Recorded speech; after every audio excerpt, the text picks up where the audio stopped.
Kecelakaan kereta di Cicalengka meninggalkan kisah pilu. Salah satu korban kecelakaan kereta adalah masinis kereta api Bandung Raya. Julian Dwi Setiono, masinis kereta api Bandung Raya, tewas tabrakan dengan kereta api Turangga di Cicalengka, Kabupaten Bandung. Julian Dwi Setiono dianggap sebagai sosok baik dan soleh. Ia merupakan masinis dari kereta api Bandung Raya jurusan Padalarang, Cicalengka. Dia menjadi masinis kereta dengan nomor kereta api 350. Dilihat dari akun Facebooknya, Julian Dwi Setiono tinggal di Cimahi.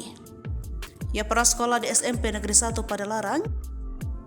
Julian Dwi Setiono juga duduk di SMK Pusdikhupat. Ia pernah bekerja sebagai drafter di Medco Indonesia. Pengalaman bekerja juga pernah sebagai staf di PT Sari Enesis Indah. Allahumma firlahu warhamhu wa'afini wa'fu anhu. Husnul khatimah buat Kang Julian rahimahullah. Beliau orang soleh dalam keadaan mencari nafkah untuk istri dan adik-adik yang meninggal di hari Jumat Mubarak yang penuh berkah, rahmat dan ampunan. Semoga keluarga yang ditinggalkan mendapat ketabahan dan kesabaran atas apa yang sudah terjadi. Amin. Tulis akun Instagram Abu Raka Soleh Hernandez.